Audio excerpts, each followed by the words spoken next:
তেলের শিশি ভাঙলো বলে কুকুর পরে রাগ করো, তোমরা যেসব বুড়ি খুকি রাজ্য ভেঙে ভাগ করো তার বেলা। ধর্ম মানে গণতন্ত্র আর রাজনীতি মানে উন্নয়ন।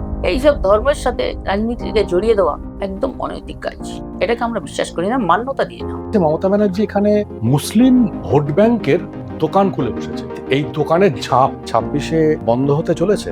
অন্যান্য স্টেটের তুলনায় পশ্চিমবঙ্গের মুসলিমরা অনেক পিছিয়ে আছে। যেমন ভারতবর্ষ থেকে যারা কাজে যায় কোথায় যায়? আমেরিকায় যায়। ভারতের চেয়ে যেগুলো একটু ডেভেলপ কান্ট্রি, আমরা কিন্তু সেখানে যেতে চাই। এইরকম ভাবে দেখা যাচ্ছে পশ্চিমবাংলাতে গুজরাটে কাজে যাচ্ছে, মহারাষ্ট্রে কাজে যাচ্ছে, বাইরে যারা পরিযায়ী শ্রমিকরা যাচ্ছে কেন যাচ্ছে? তার মানে এখান থেকে বেটার অপরচুনিটি সেখানে কিন্তু আছে।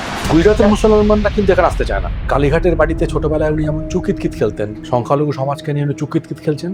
আমাদের ভবিষ্যৎটা ওনার হাতে ছিল, উনি করতে পারতেন আমাদের ডেভেলপমেন্ট, কিন্তু করার চেষ্টা পর্যন্ত করেন। আপনাদের তো মমতা ব্যানার্জি আরো অপমান করেন, বলে যে গরু দুধ দেয় তার লাথি খেতে, মানে আপনারা গরু। আমরা ভোট দিয়ে ক্ষমতায় এনে মন্ত্রী করে আমাদের গরু বলছে। যে হুমায়ুন মসজিদ করব বলে মমতা ব্যানার্জি তাকে দল থেকে তাড়ালো, এবং সেই হুমায়ুন যখন মসজিদের শিলান্যাস করলো তখন মমতা ব্যানার্জি প্রশাসন তাকে হেল্প করলো। বাবরের নামে মসজিদ করে আবার তুমি সেই 500 বছরের ঝামেলা আবার পুনরায় নিয়ে আসবে, আবার আগামী প্রজন্ম 500 বছর ভুগবে। এই হুমায়ুন কবিরও যে মমতা ব্যানার্জির কথাই করেনি কি করে? ইমাম মুয়াজ্জিনরা একটা খুব গুরুত্বপূর্ণ ভূমিকা নেয় মমতা ব্যানার্জিকে জেতানোর জন্য। ইমামরা মুয়াজ্জিমরা টাকা পার্সেন্টেজ নিচ্ছে ঠিক, কিন্তু সেভাবে কিন্তু তৃণমূলের হয়ে প্রচার করছে না।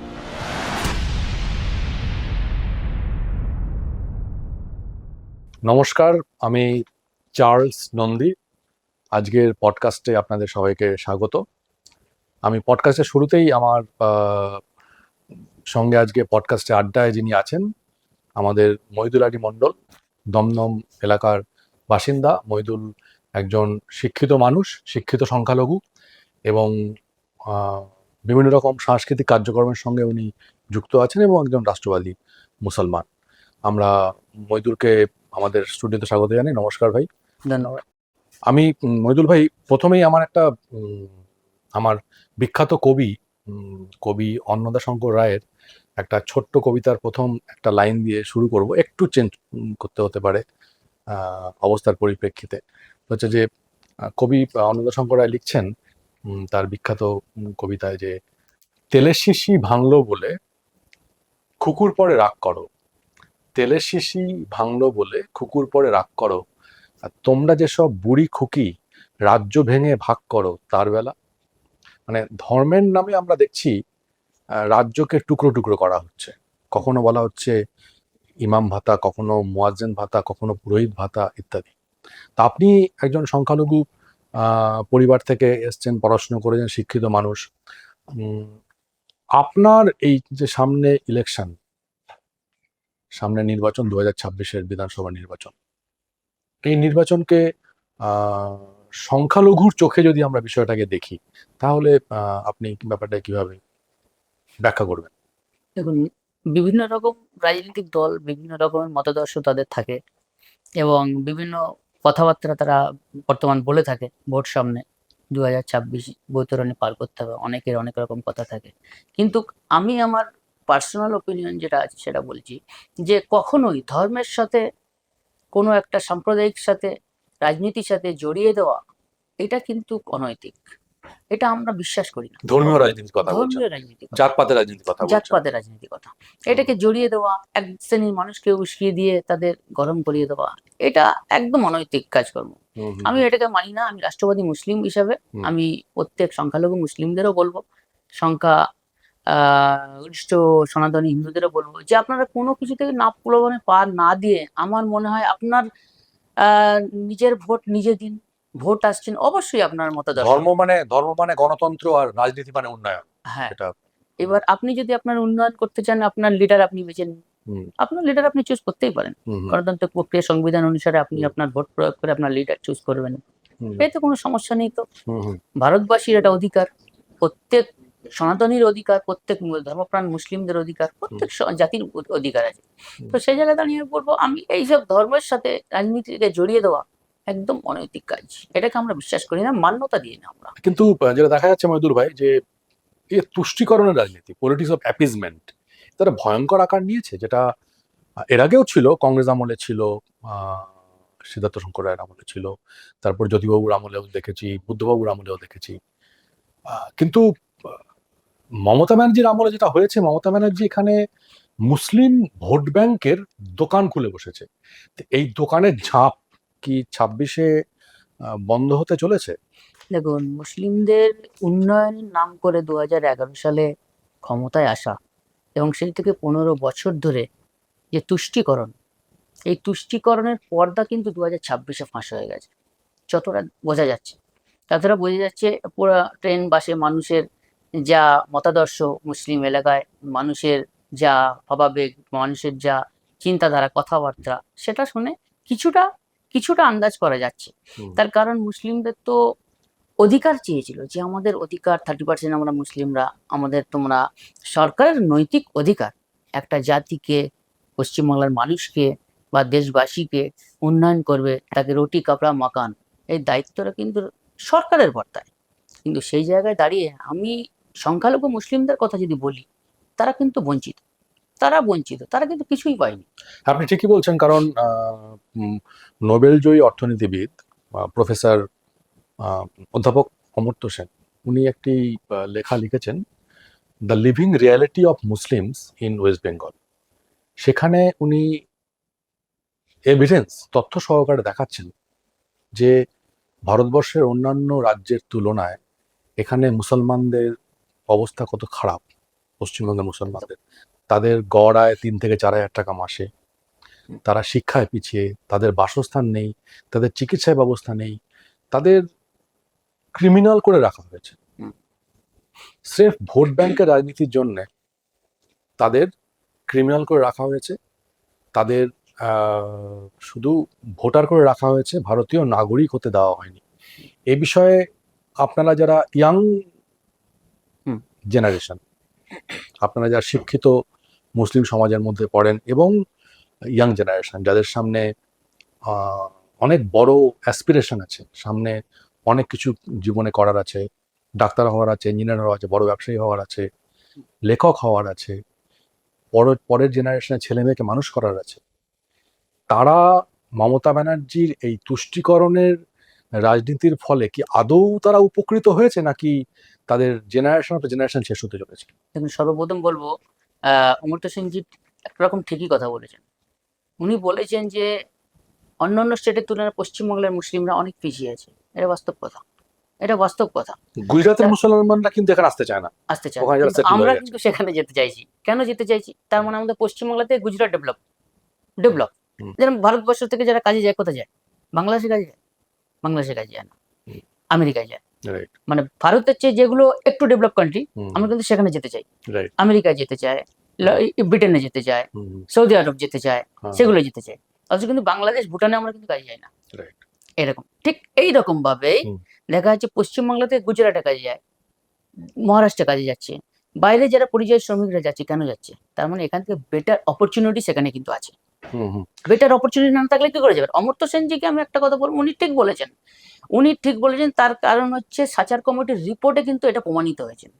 2006 সাচার কমিটির রিপোর্টে প্রমাণিত হয়েছেন যে মুসলিমদের অবশ্যই অন্যান্য স্টেটের তুলনায় মুসলিমদের অবস্থা খুব শোচনীয় অবস্থা। সাচার কমিটিতে 2006 প্রমাণিত হয়েছে। তার উপরে বেস করে তুষ্টিকরণের রাজনীতি করে মমতা ব্যানার্জি কিন্তু এই জায়গাটা এসেছে। মুসলিমদের 30% মুসলিমদের হাতে নিয়ে, ভোট ব্যাংক হাতে নিয়ে ক্ষমতা এসেছেন এবং ওনাদের প্রতিশ্রুতি দিয়েছিলেন কিন্তু, যে তোমরা যা থেকে বঞ্চিত, আমি তোমাদের শিক্ষায় উন্নতি করব, কর্মসংস্থানে উন্নতি করব, সবকিছু আমি তোমাদের দেবো।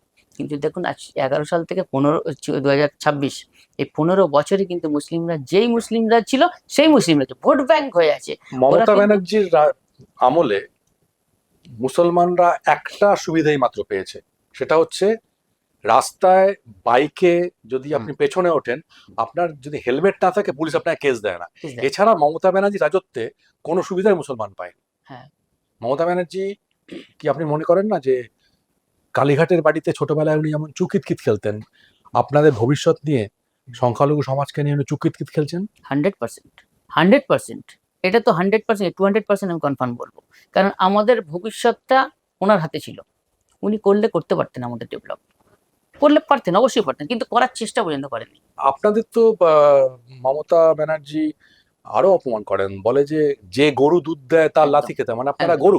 আমাদের গরু বলেছেন, একবার উনি বলেছেন যে ঠিক কথা বলেছেন আপনি, যে গরু দুধ দেয় তাদের লাথি খায়, তার হ্যাঁ, মানে আমার তো আমাদের মনে মুসলিম পড়ছে। সমাজে আমরা ভোট দিয়ে ক্ষমতায় এনে মন্ত্রী করে আমাদের গরু বলছেন। গরু আরো বলছে, একটা জিনিস গরু বলেছেন, ছাগল বলছে আপনাকে। গরু ছাগল বলছে, আরো হুম, একটা জিনিস বলেছেন কিন্তু, হ্যাঁ, উনি বলেছেন আমরা কিন্তু মুরগি বলেছেন আমাদের একবার, হ্যাঁ, মুরগি বলেছেন, হুম, মানে যে কি চিকেন একটা উনি এরা বলে এদের আইটি সেল, আমাদের এক ভাই একটা মুসলিম লোকের আইটি সেল দিয়ে দাড়িওয়ালা লোক দাড়ি খুলে রেখে দিচ্ছে আইটি সেল দিয়ে, এআই টেকনোলজি দিয়ে। তাহলে মুসলিম সমাজকে আজ বুঝতে হবে মুসলিমদের কিভাবে তাদের ধর্মের উপর আঘাত আনছে, ধর্মের উপরে নোংরামি করছে, তাদের চরিত্রকে চরিতার্থ করছে। এটা কিন্তু মুসলিম সমাজকে আজ বুঝতে না হবে। আপনাদের ধর্মে তো মমতা ব্যানার্জি বিভিন্ন ভাবে রোজই কিছু না কিছু আঘাত করেন। এই কদিন আগে আপনাদের আম, দেখছিলাম একটি ইফতারে উনি গিয়েছেন। শরিয়াতে তো লেখা আছে যে কারা হিজাব পড়তে পারেন কারা পারেন না, রোজা কিভাবে রাখতে হয়। তো উনি সারাদিন ভরপেট মাছ মাংস খেয়ে, ভাত খেয়ে, বিকেলে চা, চপ, ঝালমুড়ি খেয়ে আপনাদের ইফতারে যাচ্ছেন রোজা ভাঙতে। আপনারা না খেয়ে রোজা করছেন সারাদিন ফাস্টিং এর পরে, আর উনি ভরপেট খেয়ে যাচ্ছেন আপনাদের ওখানে ইফতারে। এটা তো সরাসরি আপনাদের ধর্মীয় ভাবাবেগে আঘাত আঘাত করছেন। করে দিচ্ছে, একদম ঠিক কথা বলছেন আপনি। দেখুন ইফতারটা কাদের জন্য, হুম, ফার্স্ট বলবো ইফতারটা কাদের জন্য, যারা ধর্মপ্রাণ মুসলিম যারা সারাদিন রোজা করেছে, হুম, সারাদিন রোজা করেছে। আমরা সেহরি খাই একটা 4:30-র সময়, ঠিক, ভোর 4:30 থেকে সন্ধ্যা 5টা 50 পর্যন্ত লাস্ট শেষ হয়েছে, 1 মিনিট করে বাড়ে। ঠিক, তো সেই জায়গায় করছে তো রাত ভোর 4:30 থেকে সন্ধ্যা 5টা 5:30 পর্যন্ত, মানে একদম জল তো দূরের কথা, মুখে থুতু পর্যন্ত গিলতে পারে না, এরকম ঠিক, অবস্থায় নির্জলা উপবাস করে কিন্তু মুসলিমরা থাকে। ঠিক, সেই জায়গায় ইফতারটা তাদের জন্য, হুম, ইফতার তাদের সঙ্গে শরিক হতে পারে কিছু কিছু লোক, কিন্তু ওই ইফতার পার্টিতে বললেন যে মমতা ব্যানার্জি, ঠিক আছে, অবশ্যই আমি দেখেছি উনি কিন্তু উপবাস করেননি, হুম। উপবাস না করেন উনি কিন্তু খেয়ে দে ওখানে গেছেন ইফতার করতে। এটা কিন্তু রাজনীতি। কিন্তু আরেকটা বিষয় আছে যে মুসলিম সমাজের মধ্যেও কিছু মানুষ আছে, হুম। তাদের এই মমতা ব্যানার্জিকে নিয়ে ইফতার পার্টি করা দিকে দিকে, এবং একটা পাবলিসিটি নেওয়া, এবং ইফতারটাকে একটা রাজনীতির পর্যায়ে নিয়ে যাওয়া, এটাকে আপনারা কিভাবে দেখেন? দেখুন, যারা নিয়েছে সব মুসলিম নিয়ে যাচ্ছে না, সব মুসলিম এটাকে মান্যতা দেয় না। কিছু লোক বাইপাসারে চুপ থাকে, আর কিছু লোক বেনিফিশিয়ারি, হুম, কিছু মুসলিম আছে বেনিফিশিয়ারি, হুম, তারা নিজেদের আখের গোছাবার জন্য, হুম, নিজেদের ফায়দার জন্য হুম, মমতা ব্যানার্জিকে সেই জায়গাটায় নিয়ে যাচ্ছে, হুম, যে দেখুন দিদি আমরা নিয়ে এসেছি মুসলিম ভোট সব আপনার সাথে।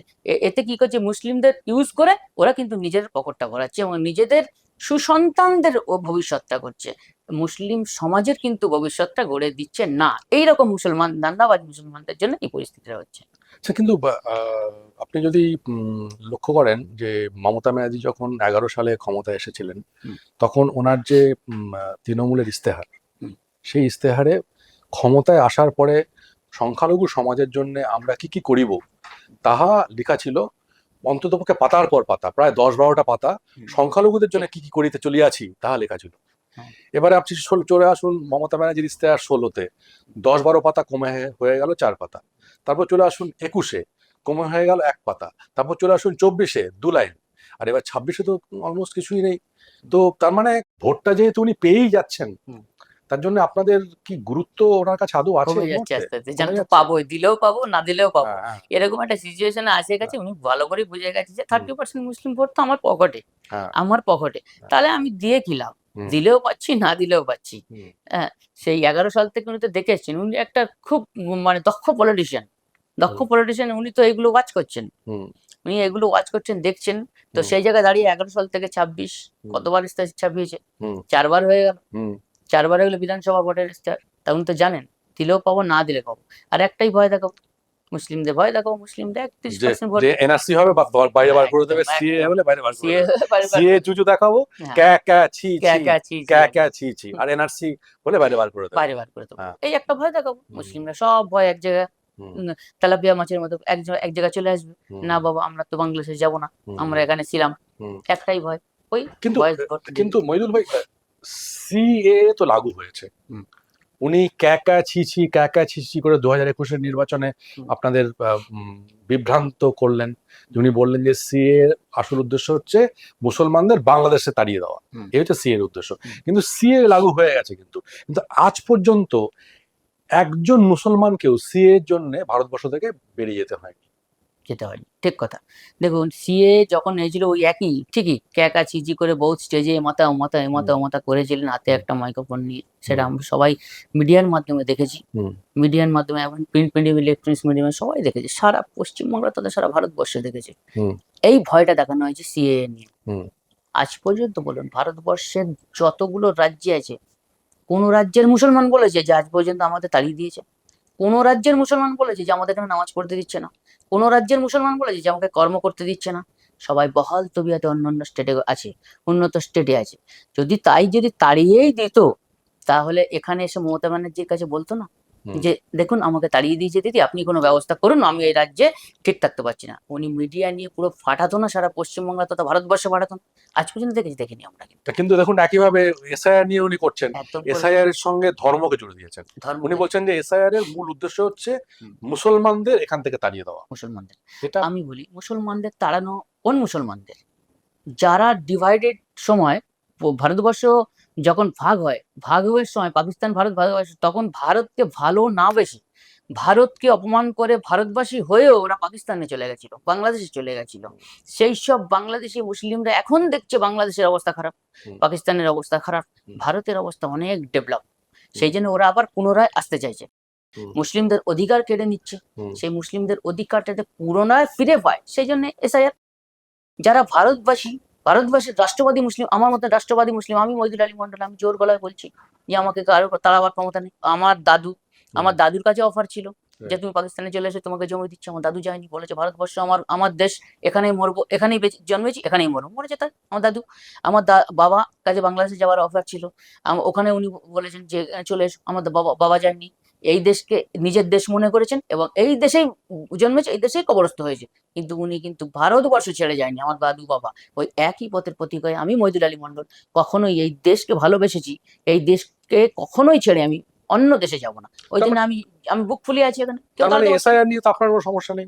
এসআইআর নিয়ে কোনো সমস্যা নেই। মূল বিষয়টা হচ্ছে যে যারা অবৈধভাবে এখানে এসেছে, বাংলাদেশে অনুপ্রবেশকারী, যারা ডেড ভোটার, যারা নাম ভারিয়ে এখানে আছে, এবং অনেক সময় দেখা গেছে যে একজন বাবার 103 জন সন্তান, এই ধরনের যারা ফোর্সড ডকুমেন্টস দিয়ে যারা ভোটার লিস্টে নাম তুলেছে, তাদের সমস্যাটা কিন্তু মুসলমানদের নয়, রাষ্ট্রবাদী মুসলিমদের জন্য না, যারা ভারতীয় আদি মুসলিম। ভারতীয় মুসলমানদের সঙ্গে সমস্যা কিছু নেই, কোনো সমস্যা নেই। আমার বংশের কথা বলি, আমার বংশে 65টা ভোট, আমার বংশে 65টা ভোট স্বাধীনতার পর থেকে চলে আসছে, একই ট্রেন্ড। কিছু দাদুরা আর বাবারা কাকারা এনারা যখন ইন্তেকাল করেছেন, মারা গেছেন, তাদের ভোটটা এখনো রয়ে গেছে। আমার দাদুর ভোট এখনো রয়ে গেছে, দাদুর ভোটটা এখনো রয়েছে, ঠাকুমার ভোটটা এখনো চলে, এই আমি কাটালাম। তাহলে এই ভোটটা তো ছিল, এরকম 10টা ভোট কাটা গেছে, 10টা ভোট কাটা গেছে, বিয়ে হয়ে বোনেরা দিদিরা চলে গেছে, কাটা গেছে, তাদের ওখানে শ্বশুরবাড়িও ভোট, এখানেও ভোট, এরকম 10টা ভোট কাটেছে, 55টা ভোট এখনো স্ট্যান্ড ডাউন রয়েছে।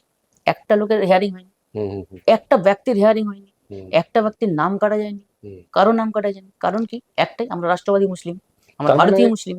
তার মানে মমতা ব্যানার্জি এতদিন এসআইআর নিয়ে এই সুপ্রিম কোর্টে গিয়ে নাটক করলো, পশ্চিমবঙ্গে নাটক করছে, আরো করবে, এই পুরোটাই হচ্ছে ভোটের রাজনীতি। পুরো ভোটের রাজনীতি। মুসলিমদের খেপাও, মুসলিমদের উত্তপ্ত করো, মুসলিমদের রাগাও, পশ্চিমবাংলার মাটিকে রক্তাক্ত করো, পশ্চিমবাংলার উত্তপ্ত করো, দাঙ্গা লাগো, বিধি খিচুড়ি ব্যবহার করে দাও, যাতে এখানে এসআইআরটা বন্ধ হয়ে যায়। এরকম আমরা মনের থেকে চাই যে এসআইআরটা হোক।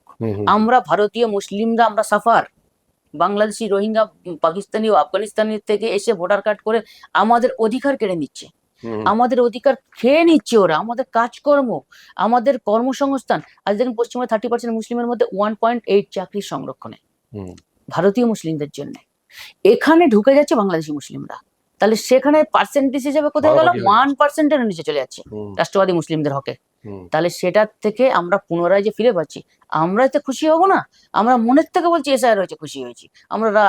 আমরা সেন্ট্রাল নির্বাচন কমিশনারকে ধন্যবাদ জানাই যে ওনারা 23 বছর পর যে এটা করলেন, আমরা ওনাকে মনের থেকে, মনের অন্তঃস্থল থেকে ধন্যবাদ জানাই। আমি মইদুল আলী মন্ডল, আমি মনের থেকে ধন্যবাদ জানাই। আমার মতো রাষ্ট্রবাদী মুসলিম যারা আমাকে চার দোকানে বসলে, রাস্তা দিয়ে গেলে, বাজার করতে গেলে, তারা আমাকে বলে যায়, ভাই তোরা এই জিনিসটা আমরা কিন্তু সমর্থন করি, আমি আমাকে বলে কি লাভ?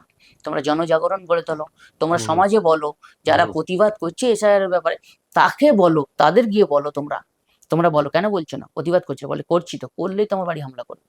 এরকম একটা ভয়ের বাতাবরণ সৃষ্টি করা হয়েছে যাতে না করে। কদিন আগে মমতা ব্যানার্জি ধর্মতলায় ধর্ণা মঞ্চে থেকে মাইকে বললেন ভয়ঙ্কর কথা। উনি বললেন যে যদি একটি সম্প্রদায় একজোট হয় এবং অন্য একটি সম্প্রদায়কে 12টা বাজাতে তাদের 1 সেকেন্ড লাগে, এটাকে আপনারা কিভাবে দেখছেন? একদম জঘন্য রাজনীতি, ডার্টি পলিটিক্স আমি বলবো। ডার্টি পলিটিক্স কেন বলবো? আমরা স্বাধীনতার আগে থেকে আমরা হিন্দু, মুসলিম, খ্রিস্টান, জৈন, আদিবাসী, দলিত, পর্তিস, একসঙ্গে। পার্সি, শিখ একসাথে 200 বছরের ইংরেজদের শাসন থেকে ভারতবর্ষকে মুক্ত করেছি। তারপরে কংগ্রেস শাসন থেকে মুক্ত করেছি আমরা একইভাবে ভাই ভাই মতো। একইভাবে বামপন্থীদের এখানে দাঁড়িয়েছি। একইভাবে পশ্চিমবাংলা থেকে এই তুষ্টিকরণের রাজনীতিকে সাইডে সরিয়ে আমরা এই কথায় কান না দিয়ে হিন্দু, মুসলিম, খ্রিস্টান, জৈন, আদিবাসী, দলিত, পর্তিস, পার্সি এবং শিখ একসাথে এক হয়ে ভাই ভাইয়ের মতো কোনো বিবাদে জড়াবো না।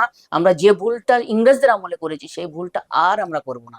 না করে আমরা একসাথে এক হয়ে দেশ এবং দশের উন্নয়নের জন্য এগিয়ে যাব।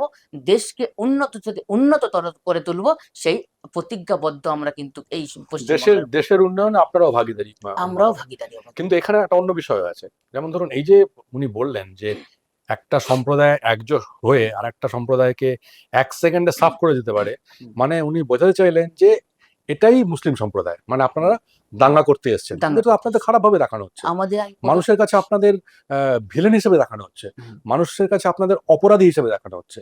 আমি প্রথমেই বললাম তাই নয় কি? যে মুসলিমদের চরিত্রকে চরিতার্থ করছে কিছু শ্রেণীর মানুষ। হুম। কিছু এক শ্রেণীর মানুষ মুসলিমদের ইসলামকে বদনাম করছে, ইসলামের এতে তো চরিত্রকে সমাজ চরিতার্থ আপনাদের করছে। অকারণ খারাপ ভাবে দেখবে, খারাপ যে ভাবে হয়তো দেখছে। আপনারা ভাবেনি না এভাবে। বাবা দেখে মুসলিম ভাবেন না মানে আপনারা এখন এভাবে। কিছু মানুষ বলছে মুসলিম মানে ক্রিমিনাল, হ্যাঁ। মুসলিম মানে ওদের হাতে বন্দুক আছে, মুসলিম মানে ওদের ব্যাগে কিছু আছে, ব্যাগ নিয়ে রাস্তা দিয়ে যেতে পারবে না এরপর মুসলিমরা। এদের এমন ভাবে উস্কে দিচ্ছে, এই যে বক্তব্য, এটাকে আমরা ধিক্কার জানাই। এতে তো কি হচ্ছে, ওভারঅল সংখ্যালঘু সম্প্রদায়, মুসলিম সম্প্রদায়ের উপরে কালিমা লিপ্ত করা হচ্ছে, কালিমা লিপ্ত করা হচ্ছে, কাদা ছেটানো হচ্ছে, কাদা যে ছিটিয়ে মুসলিম মানে তারা দাঙ্গা করতেছে, তা তো দাঙ্গা নয়। করতেছে। আপনারা তো শান্তিপ্রিয় মুসলিম। হুম। গ্রামে গঞ্জে আমরা দেখেছি হিন্দু মুসলিম ভাই একসঙ্গে বসে চা খাচ্ছে। তার মানে এই যে ভেদাভেদের রাজনীতি, হুম। এই ভেদাভেদের রাজনীতি কি কোনো জবাব এবার মুসলিম সমাজ 26-এর ভোটে দেবে? অবশ্যই দেবে। ইংরেজদের পলিসি এটা, এটা বলবো ইংরেজরা ডিভাইডেড অ্যান্ড রুল। মুসলিমকে এক সাইডে করো, হিন্দুকে এক সাইডে করো, নিজে গদিতে থাকো এবং দীর্ঘদিন ধরে ভোগ করো।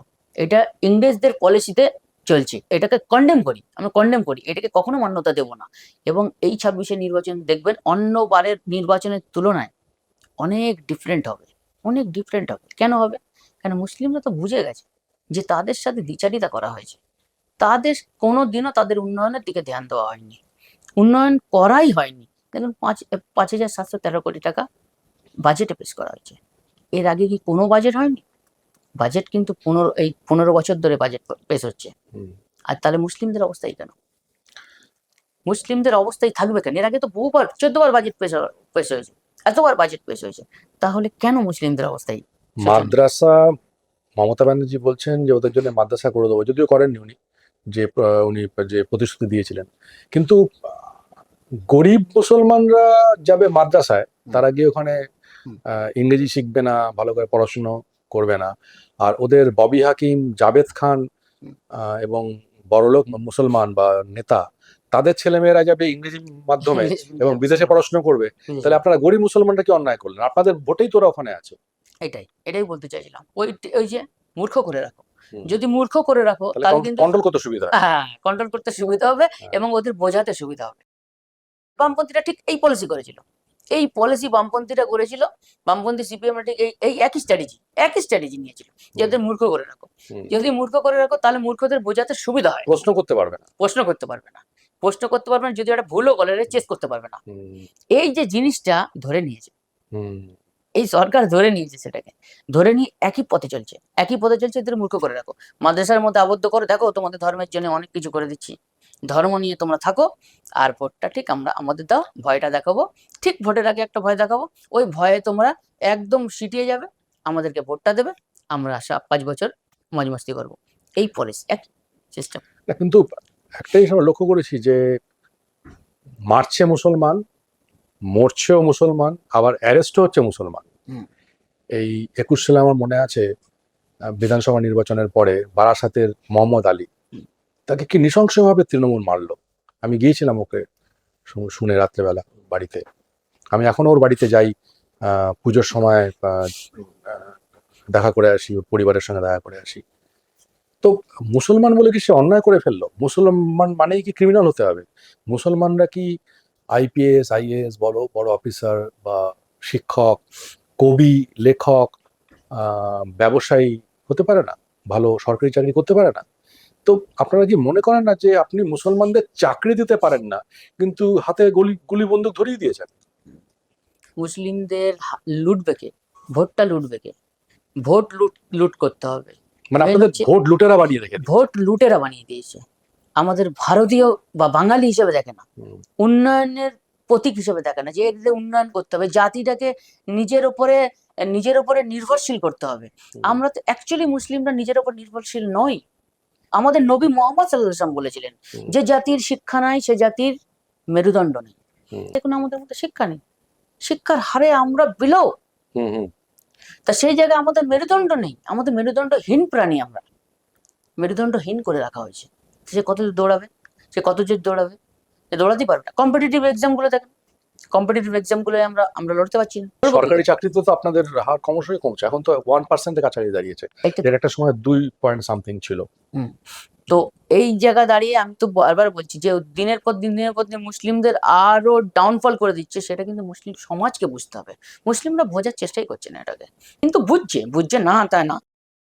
শিক্ষিত সমাজ, শিক্ষিত মুসলিম, এরা কিন্তু বুঝছে যে না, এই ট্রেন্ড যদি চলতে থাকে আগামী দিন আমাদের তো অবস্থা খুবই শোচনীয় অবস্থা হয়ে গেছে। পরের জেনারেশন। পরের জেনারেশন, আমাদের ছেলে মেয়ে, আমাদের নাতিপুতি, মানে তাদের ছেলে মেয়ে, হুম। এরা যেন দুধে ভাতে থাকে, এরা যেন ভালো থাকুক, অন্তত আমাদের ভবিষ্যৎ অন্ধকারে ফেলে তাই দিয়েছে। পাল্টানো দরকার। তাই পাল্টানো দরকার। এটা একটা সিদ্ধান্ত নিয়েছে। হুম, সিদ্ধান্ত নিয়ে হুম। সেই সিদ্ধান্ত হিসাবে অন্যান্য স্টেটগুলো যেভাবে কাজ করছে, সংখ্যালঘু মুসলিমরা বা যেভাবে ওরা চিন্তা ভাবনা করছে, সেইভাবেই আস্তে আস্তে আস্তে আস্তে আস্তে আস্তে পশ্চিমবাংলার মুসলিমরাও কিছুটা এগিয়ে আসছে। মোদিজির আমলে সংখ্যালঘু উন্নয়নে মোদিজির সরকার ইতিমধ্যে প্রায় 26,000 কোটি টাকা খরচ করেছে। হুম। তার মধ্যে 8,715 কোটি টাকা খরচ হয়েছে সংখ্যালঘু সমাজের বাচ্চা ছেলে মেয়েদের স্কলারশিপের জন্য। এই যে 8,715 কোটি টাকার কথা বললাম, এর 80% যে উপভোক্তা সেটা হচ্ছে সংখ্যালঘুদের মধ্যে মুসলিম সমাজের বাচ্চা ছেলে মেয়েরা, বিশেষ করে মেয়েরা তার উপভোক্তা। উল্টো দিকে দেখুন, যদি আমরা এই 8,715 কোটি টাকার কথা বলি, ইউপিএ আমলে, কংগ্রেস আমলে খরচা হয়েছিল এটা মাত্র 5,324 কোটি টাকার মতো কাছাকাছি। তার মানে মোদিজির আমলে সংখ্যালঘু সম্প্রদায়ের স্কলারশিপের জন্য অনেক বেশি টাকা খরচা করা হয়েছে।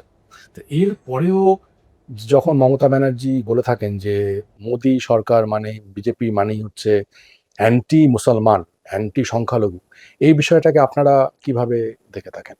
না দেখুন, মোদি মানে খারাপ এমন কোনো কথা নেই, বিজেপি মানে খারাপ এমন কোনো কথা নেই, বিজেপি মুসলমানরা করতে পারবে না এমন কোনো কথা। গণতান্ত্রিক রূপে যে যা পার্টি করতে পারে। হুম। আমাদের প্রধানমন্ত্রী তিনি, প্রধানমন্ত্রীকে সে যেই হোক উনি, প্রধানমন্ত্রী যে ব্যক্তিই হোক না কেন, আমাদের তাকে সম্মান দেওয়া আমাদের নৈতিক অধিকারের মধ্যে পড়ে, নৈতিক কর্তব্যের মধ্যে পড়ে। ভারতীয় হিসেবে। ভারতীয় হিসাবে আমরা আগে তো ভারতীয়, তারপরে তো হুম। ধর্ম। ধর্ম যার যার, দেশ সবার, হুম, এটা কিন্তু বরাবর। উনি কিন্তু কোনো হিন্দু মুসলিম দেখেন না নরেন্দ্র মোদীজি। হুম। উনি কি বলেছেন? করোনায় তো সবকা সাথ। সবাই ফ্রিতে ভ্যাকসিন পেয়েছে। একদম একদম।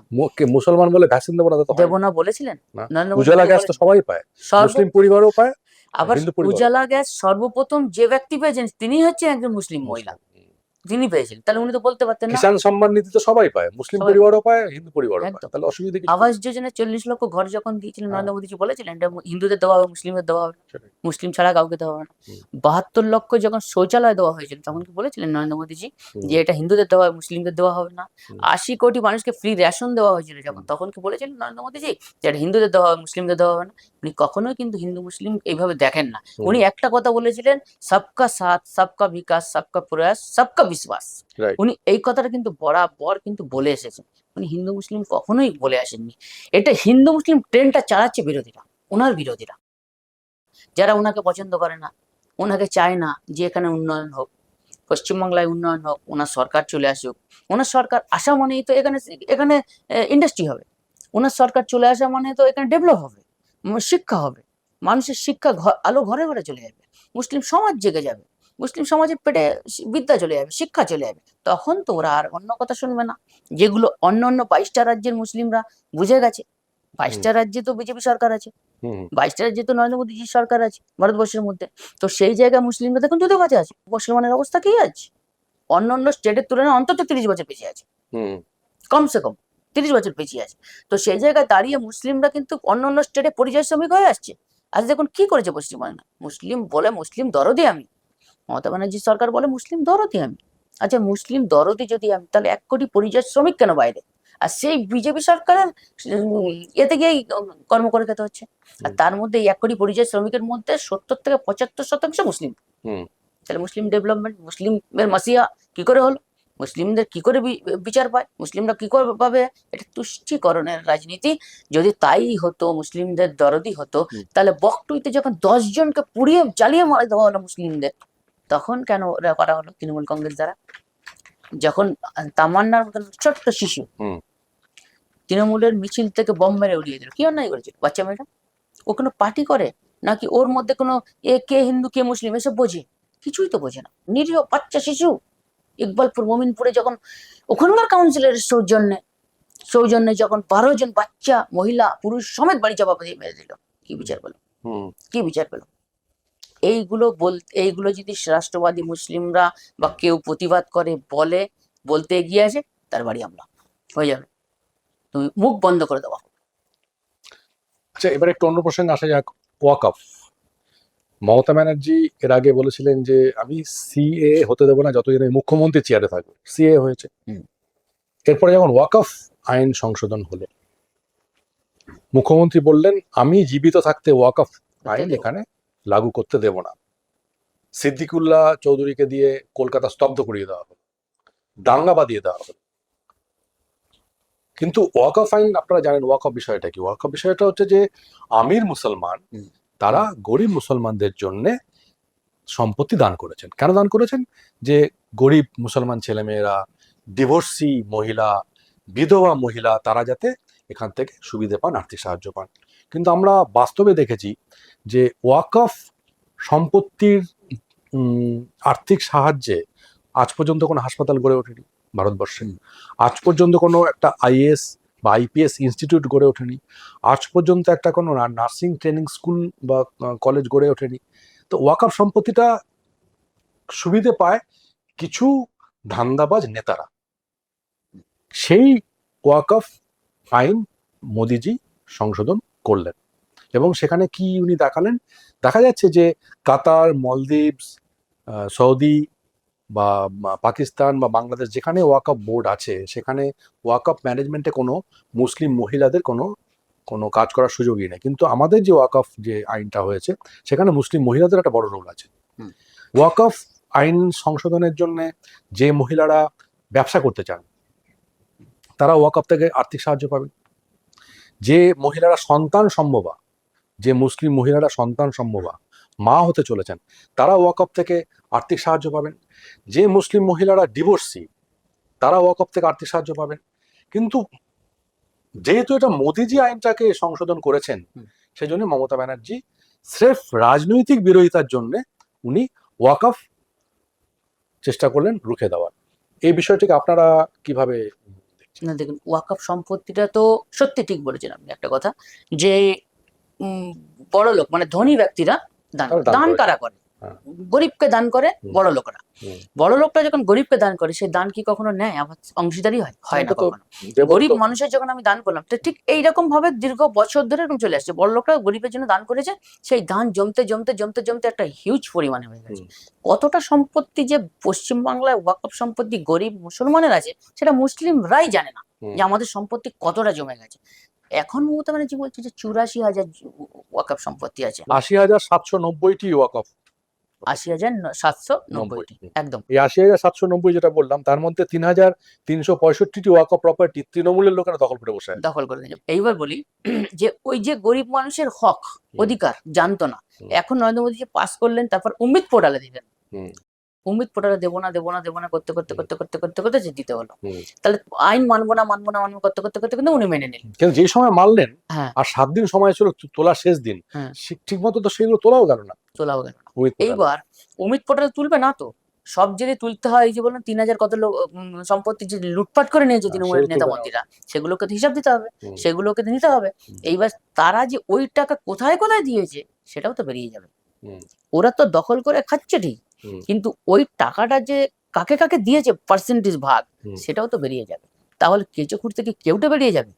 এই জন্যে ওটাকে ইচ্ছে করে ওটাকে ডিলে করিয়ে কিছুটা দিতে পারলো না, দিতে পারলো না, ওটা দিল না ইচ্ছাকৃত, একদম ইচ্ছাকৃত, প্রি প্ল্যান কনস্পিরেসি বলতে পারেন। এইবার এটাকে দিলেন, উস্কে দিলেন ইসেতে, মুর্শিদাবাদে, চলে আসো তোমরা আজ বিশেষ দিন শুক্রবার, হুম। এই দিন ওরা কিন্তু একটা সভা করে, আনন্দ করে, নামাজ পড়ে, এই দিন ওরা প্রতিবাদ করে, এরকম একটা বলে দিলেন। হুম। এসে গেল মুসলিমরা, হুম। প্রতিবাদের নাম করে ওয়াকফ সম্পত্তি মানি না বলে সেই প্রতিবাদ করার অধিকার সবার আছে, তোরা রাস্তায় আন্দোলন কর, প্রতিবাদ কর, কিন্তু ওই প্রতিবাদের নাম করে হিন্দু পাড়ায় গিয়ে হিন্দুদের ধরে হরগোবিন্দ দাস, চন্দন দাসকে কোপানোর কি দরকার?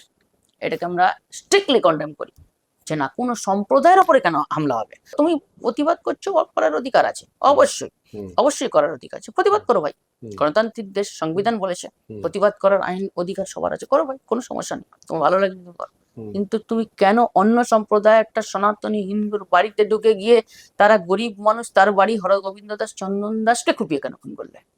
এটা আমরা রাষ্ট্রবাদী মুসলিম হিসেবে ধিক্কার জানাই। আর যারা এর পেছনে ছিল তাদেরকে তো ইমিডিয়েট যেন শাস্তি পায়, সে ব্যবস্থাটা যেন করা হয়, এটা আমরা দাবি রাখি মুসলিম হিসেবে। আমি মইদুল আলী মন্ডল। না, ওই কেসে যে যারা অ্যারেস্ট হয়েছে এবং যাদের শাস্তি হয়েছে তারা তো সবাই 13 জন সবাই হচ্ছে সংখ্যালঘু মুসলিম সম্প্রদায়, এবং তাদের পেছনে একজন তৃণমূলের নেতাও ছিলেন, এলাকার তৃণমূলের নেতা, তৃণমূল ছাড়া তো ওরা সাহস পাবে না, তৃণমূলের মুসলিম নেতা ছিলেন। মুসলিম নেতা ছিল একদম। যদি তৃণমূলের নেতারা যদি না থাকেন, তাহলে সাহসটা পাবে কি করে? তৃণমূলের নেতার কথাই গেল, হুম। তৃণমূলের নেতা পেছন দিয়ে সাপোর্ট দিল, তাই গেল। এইবার এমন কি এত সাহস কি করে হবে একজনের বাড়িতে গিয়ে হামলা করে? ইন্ধন যদি কেউ না যোগায় তাহলে কি করে যেতে পারবে? অবশ্যই কেউ ইন্ধন জোগিয়েছে, সেটাই প্রমাণিত হলো, দুধ কা দুধ পানি কা পানি হয়ে গেল, যে তৃণমূল এর পেছনে ছিল, তাই তো ধরা পড়ে গেল। আচ্ছা, এবারে নির্বাচনে গত অনেকগুলো নির্বাচন আমরা দেখেছি যে ইমাম মুয়াজ্জিনরা একটা খুব গুরুত্বপূর্ণ ভূমিকা নেয় মমতা ব্যানার্জিকে জেতানোর জন্য। তো এবারে নির্বাচনে মুয়াজ্জিন বা মুয়াজ্জিনদের ভাতাও বাড়ানো হয়েছে 500 টাকা। এদের ভূমিকা কি হতে চলেছে? যে ভূমিকা ওরা এতদিন নিয়েছে সেই ভূমিকা কি সংখ্যালঘু মুসলমানরা মেনে নেবেন এবারে? না, যে জিনিসটা 21-এ হয়েছে 24-এ হয়েছিল, ইমামদের একটা রোল করেছিল, তারা বলেছিল যে তৃণমূলকে ভোট দাও, তাদের মাধ্যমে ভোট ভোট দাও, করিয়েছিল। তাদের মাধ্যমে ভোট করেছিল। কিন্তু এবারে কিন্তু সেই জিনিসটা হচ্ছে না, আচ্ছা। আর সেই জিনিসটা দেখাও যাচ্ছে না। ইমামরা, মুয়াজ্জিমরা টাকা পার্সেন্টেজ নিচ্ছে ঠিক, কিন্তু সেভাবে কিন্তু তৃণমূলের হয়ে প্রচার করছে না। ওরাও বুঝে গেছে যে আমাদের দিয়ে ইউজ করানো হচ্ছে, আমাদের দিয়ে, আমাদের জাত ভাইকে দিয়েই দমিয়ে রাখা হচ্ছে, কিন্তু আমাদের দিয়ে আমরা ভোটটা প্রচার করছি ঠিকই, কিছু হয়তো 2,500 3,000-এর জন্য, কিন্তু অ্যাকচুয়ালি কিন্তু আমাদের টাকাটা নিয়ে আমার জাত ভাইকে মারছে, জাত ভাইকে খুন করানো হচ্ছে, জাত ভাইয়ের অধিকার কেড়ে নিচ্ছে, 500 টাকা দিয়ে 5,000 নিয়ে নিচ্ছে। এটা কিন্তু ইমামরাও বুঝছে কোনো না কোনো জায়গায়। ওই জন্য ওরা কিন্তু ওই ইয়েতে আর পা না দিয়ে, ওই ষড়যন্ত্রে পা না দিয়ে ওরা কিন্তু টাকাটা নিচ্ছে, কিন্তু চুপ করে আছে, কোনো প্রচারে যাচ্ছে না, কোনো কিচ্ছু বলছে না, কোনো কিছুই বলছে না, চুপ একদম, ওরা একদম সাইলেন্ট। এই সাইলেন্ট ভোটারটা কিন্তু মারাত্মক হয়ে ওঠে সবসময়, সাইলেন্ট ভোটার মারাত্মক হয়ে ওঠে, খুব ক্ষতিকর হয়ে ওঠে। 19 সালে আমরা দেখেছি যে বেশ কিছু বুথে, সংখ্যালঘু বুথে সংখ্যালঘু ভোট আমরা কিন্তু 19 সালে পেয়েছিলাম। সেই ভোটটা কি এবারে আমরা আশা করতে পারি, বিজেপির থেকে আশা করা যেতে পারে? হ্যাঁ, 19 সালে যে ভোটটা হয়েছিল, সে ভোটটা কেন এখন মানুষের মন দেখে বোঝা যায়। 19 সালে যে মনটা ছিল তার চেয়ে 21 সালে একটু বেড়েছিল বিজেপির প্রতি, 24 সালে একটু বেড়েছিল, এবার 26-এ কিন্তু ওটা ডবল হয়ে গেছে। যা মানুষের মানে পালস দেখা যাচ্ছে সমাজে, মুসলিম এরিয়ায় থাকি, মুসলিম এরিয়ায় আমি থাকি নিজে, মুসলিম এরিয়ায় যাই, মানুষের কথা, মানুষের আচরণ দেখে বোঝা যাচ্ছে না, ওরা ডেভেলপ চায়, উন্নয়ন চায়, আস্তে আস্তে আস্তে কিন্তু শিফট হচ্ছে তৃণমূলের থেকে ভোটটা। কিন্তু আমার যেটা মানে পার্সোনাল ওপিনিয়ন, যেটা আমি শুনে বুঝলাম, এটা যে বিজেপির দিকে কনসেন্ট্রেট হচ্ছে, এটা কিন্তু ওরা কিন্তু সিপিএম বা কংগ্রেস, হ্যাঁ, মিমের দিকে আর আইএসএফের দিকে অল্প সামান্য মানে যাচ্ছে ঠিকই, সত্যি কথা, কিন্তু বিজেপির দিকে কিন্তু খুব গতিতে কিন্তু কনসোলিডেট হচ্ছে তৃণমূলের ভোট। না, এখানে একটু একটু স্পেসিফিক্যালি আসি, সেটা হচ্ছে যে সংখ্যালঘু সমাজের মধ্যে, মানে এখানে মুসলিমদের কথাই বলছি আমি, সংখ্যালঘু সমাজের মধ্যে যাদের বয়স 20, 21, 22, এই এই যে বয়স 21 থেকে 30-এর মধ্যে, এরা তো চায় ভালো চাকরি, তাদের একটা অ্যাসপিরেশন লেভেল আছে, তারা ভালো চাকরি চায়, তারা ভালো জীবন চায়, তারা প্রফেশনাল লাইফ আরো উন্নতি চায় প্রফেশনাল লাইফে, তারা ভালো ব্যবসায়ী হতে চায়, তারা জীবনে সরকারি চাকরি চায়। এই যে ইয়াং জেনারেশন মুসলিমদের মধ্যে, এরা কি মমতা ব্যানার্জির সঙ্গে মানসিকভাবে আদৌ আছে? দেখুন, উনি তো বলেছিলেন, সেই 11 সাল থেকে বলে আসছেন, হুম। তোমাদের রুটি কাপড়া মাকানের দায়িত্ব আমার, শিক্ষার দায়িত্ব আমার, হুম। কর্মসংস্থানের দায়িত্ব আমার, চাকরি দেবো, ডবল ডবল কর্মসংস্থান কোথায়? 8,000 কোম্পানি তো পশ্চিমবঙ্গ ছেড়ে চলেই গেছে গত 6,688টা কোম্পানি প্রায় চলে ফ্যাক্টরি ছেড়ে চলে গেছে চলে- পশ্চিমবাংলাতে হ্যাঁ, অলরেডি। হ্যাঁ, কর্মসংস্থান তো নেই। হ্যাঁ। শুধু এই যে বললেন না, স্বাধীনতার সময় ইন্ডাস্ট্রিয়াল প্রোডাকশনে আমরা ছিলাম তৃতীয়, এখন তো আমরা 18 না 19 নম্বরে নেমে এসেছি। এটা যদি এই 26-এর পরে দেখবেন, যদি সরকার না চেঞ্জ হয়, এটা অন্তত 30-এ চলে যাবে, হ্যাঁ, 30-40-এ চলে যাবে, হ্যাঁ, কারণ তাহলে এটা চাকরি তো নেই। দ্রুত গতিতে ডাউনফল হচ্ছে, দ্রুত গতিতে ডাউনফল। 217% আনএমপ্লয়মেন্ট বেড়ে গেছে। একদম। হ্যাঁ। তো মুসলিম সমাজ চায় কিন্তু সচ্ছল জীবনযাপন। এখনকার মুসলিম সমাজ, শিক্ষিত শান্তিপ্রিয়, মুসলিম, শান্তিপ্রিয়। শান্তিপ্রিয়, কোনো অশান্তি না, হুম। কোনো অশান্তি না। তারা নিজের শিক্ষা অর্জন করছে এবং সেই শিক্ষায় শিক্ষিত হয়ে, তারা আধুনিক শিক্ষায় শিক্ষিত হয়ে তারা কিন্তু কর্মসংস্থানে চাকরি করতে চাইছে, ব্যবসা করতে চাইছে। যার ভালো লাগে চাকরি, সে চাকরি করছে, যার ভালো লাগে ব্যবসা, সে ব্যবসা করতে চাইছে। অনেকে আবার দেখা যাচ্ছে আরো হাই এডুকেশনের জন্য ব্যাংক লোন চাইছে বা সরকারের থেকে কোনো ভাতা চাইছে, কিন্তু সেই জায়গাতে কিন্তু সাফার সরকার, কিন্তু পশ্চিমবাংলা সরকার কিন্তু তাদের সেই জায়গাটা এটা করতে পারছে না, তাদের মনের যে আশা আকাঙ্ক্ষা কিন্তু পূরণ করতে পারছে না। আচ্ছা, এই যে হুমায়ুনের যে মসজিদ রাজনীতি, হুম। মসজিদ করার রাজনীতি, যে হুমায়ুন মসজিদ করব বলে মমতা ব্যানার্জি তাকে দল থেকে তাড়ালো, টিএমসি থেকে তাড়ালো, হুম। এবং সেই হুমায়ুন যখন মসজিদের শিলান্যাস করলো, তখন মমতা ব্যানার্জি প্রশাসন তাকে হেল্প করলো। তার কারণ আপনারা জানেন যে যদি মসজিদের শিলান্যাস না করতে দেয়, তাহলে মমতা ব্যানার্জির যে ভোট ব্যাংক তাতে আঘাত পড়বে। তাহলে এই যে হুমায়ুনের যে মসজিদ রাজনীতি, এটাকে সংখ্যালঘু মুসলিমরা বা আপনারা যারা শিক্ষিত মুসলমান সমাজ, তারা কিভাবে দেখছেন? দেখুন, যখন 1528 সালে যখন এই বাবরি মসজিদ ইউপিতে তৈরি হয় না, তখন কিন্তু বাবর কিন্তু এই মসজিদ তৈরি করেনি, মীর বাঁকি তৈরি করেছিল এটা। মীর বাঁকি ওরই কাছের লোক। তো সেই জায়গায় দাঁড়িয়ে এখন 500 বছর 600 বছরের একটা বিবাদ, এই বিবাদটা কিন্তু এক জায়গায় মিটে গেছে, একটা জায়গায় সুপ্রিম কোর্টের তত্ত্বাবধানে এটা মিটে গেছে। এখন সেই বিবাদকে আবার পুনরায় বাবরের নামে গিয়ে মুর্শিদাবাদে মসজিদ করো, কোনো সমস্যা নেই, যে যা ধর্ম স্থান করতেই পারে। আমিও বলছি যে মসজিদ করো ভাই, কোনো সমস্যা নেই, কিন্তু বাবরের নামে মসজিদ করে আবার তুমি সেই 500 বছরের ঝামেলা আবার পুনরায় নিয়ে আসবে, আবার আগামী প্রজন্ম 500 বছর ভুগবে। এইটা কিন্তু আবার সেই একদম মমতা ব্যানার্জি তুষ্টিকরণের রাজনীতির দিকেই তুষ্টিকরণের যাচ্ছে। রাজনীতি করবে। এই হুমায়ুন কবিরও যে মমতা ব্যানার্জির কথাই করেনি, কি গ্যারান্টি আছে? মমতা ব্যানার্জি প্ল্যান বি হতে পারে। প্ল্যান বি হতে পারে, যে ভাই তুমি এইভাবে চলে যাও, এই একটা করো, কিছু সিট নিয়ে আসো, পরে আমার হাতে চলে আসবে, এরকম হতে পারে। যেরকম বাবরের সহযোগী ছিল মীর বাঁকি, মসজিদ করেছিল, সেরকম মমতা ব্যানার্জিরও সাথী হুমায়ুন কবির মসজিদ করছে, সেম সেই একই রাজনীতি। Same pattern. তাহলে এটা একই সিস্টেম, 500 বছর পর পুনরাবৃত্তি হচ্ছে, সেই তুষ্টিকরণের রাজনীতি, সেম প্যাটার্ন, একদম একই রাস্তায় যাচ্ছে।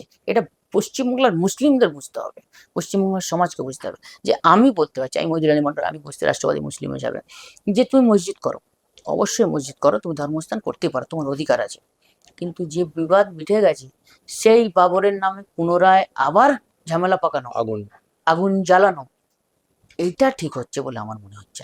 যে আগুনে সেকছো রুটি, সে আগুনেই পুড়বে, তুষ্টিকরণের রাজনীতিতেই জ্বলে পুড়ে মরবে। সবাই ভালো থাকবে, নমস্কার। আজকে আমরা এখানেই শেষ করছি।